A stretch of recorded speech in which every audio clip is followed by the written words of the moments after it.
Assalamualaikum warahmatullahi wabarakatuh. Saya Laili Rohmatul Carki, peserta Diklat CPNS 2019 dari Kementerian Perhubungan. Pada video ini, saya akan menjelaskan tentang keteladanan Muhammad Hatta sebagai pemimpin negara yang akuntabel. Bung Hatta lahir dengan nama Muhammad Attar dan lahir di Bukit Tinggi pada 12 Agustus 1902. Perjuangan beliau dari masa sebelum hingga setelah kemerdekaan adalah yang pertama menjadi Ketua Perhimpunan Indonesia, mempersiapkan kemerdekaan Republik Indonesia, dan menjadi Wakil Presiden. Saat menjadi Ketua Perhimpunan Indonesia, beliau membuat PI lebih banyak memperhatikan perkembangan pergerakan di Indonesia dengan memberikan banyak komentar dan banyak ulasan di media massa Indonesia. Beliau juga pernah dihukum 3 tahun penjara karena tuduhan mengikuti partai terlarang yang dikait-kaitkan dengan Semaun atau saat itu dia berpaham komunis.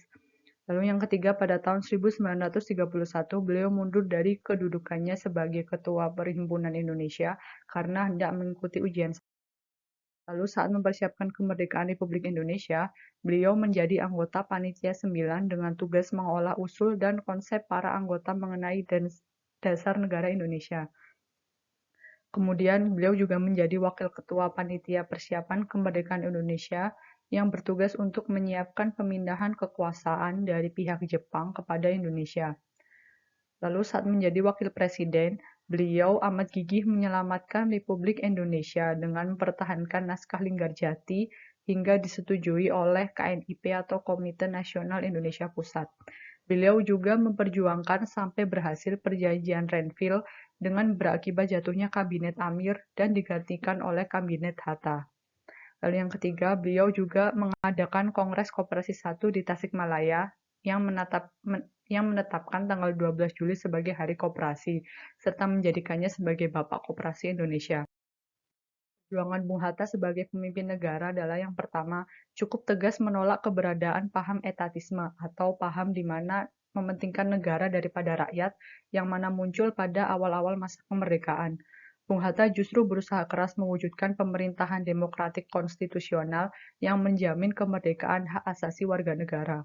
Lalu yang kedua, dengan rasa peduli Bung Hatta kepada rakyat dan ekonomi Indonesia, beliau mendorong gerakan ekonomi kerakyatan melalui koperasi. Yang ketiga, pemimpin yang anti korupsi. Hal ini terbukti saat beliau dan rombongannya mengunjungi Tanah Merah di Irian Jaya. Beliau menolak diberi honor perjalanan dinas karena ia merasa seluruh biaya akomodasi yang ditanggung negara untuk melakukan kunjungan tersebut sudah lebih dari cukup. Dan yang keempat, beliau rela merugi sedikit untuk diri sendiri dan keluarga demi kepentingan seluruh negara. Hal ini terbukti saat istrinya berkeinginan untuk membeli mesin jahit namun tidak terwujud karena adanya kebijakan pemotongan nilai mata ori dari 100 menjadi 1. Yang kelima, beliau juga seorang pemimpin yang hidup dengan sangat sederhana. Bahkan untuk membeli sepasang sepatu beli saja beliau tidak mampu. Dan yang keenam, beliau tidak mau menggunakan aset negara untuk kepentingan dan kebutuhan pribadi. Hal ini terbukti saat beliau menegur sekretarisnya karena menggunakan hanya 3 lembar kertas kantor untuk mengirim surat pribadi dan mengganti kertas tersebut dengan uang pribadinya. Nilai teladan akuntabilitas yang dapat diambil dari Bung Hatta adalah yang pertama, akuntabilitas personal, di mana beliau merupakan seorang pemimpin yang jujur dan berintegritas.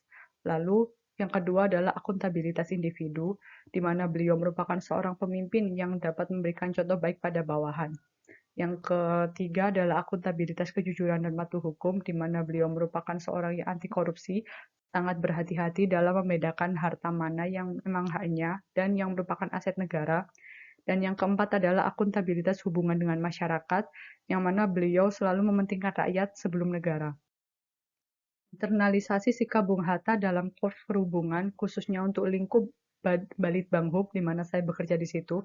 Yang pertama adalah seorang pemimpin yang jujur dan berintegritas dapat diinternalisasikan dengan melakukan penelitian dengan menggunakan data yang jujur serta analisis yang dapat dipertanggungjawabkan. Lalu yang kedua adalah seorang pemimpin yang memberikan contoh baik pada bawahan. Hal ini dapat diinternalisasi melalui apabila sudah menjadi peneliti senior, maka harus memberikan contoh baik pada junior, seperti menyelesaikan penelitian tepat waktu sesuai timeline. Yang ketiga, anti korupsi dapat diinternalisasi dengan melakukan efisiensi dana penelitian sesuai dengan kebutuhan dan rancangan anggaran biaya. Dan yang keempat, mementingkan rakyat dapat diinternalisasi dengan memberikan rekomendasi hasil penelitian yang dapat memberikan kenyamanan bagi masyarakat untuk bertransportasi. Sekian video terkait dengan keteladanan Bung Hatta sebagai pemimpin yang akuntabel. Terima kasih.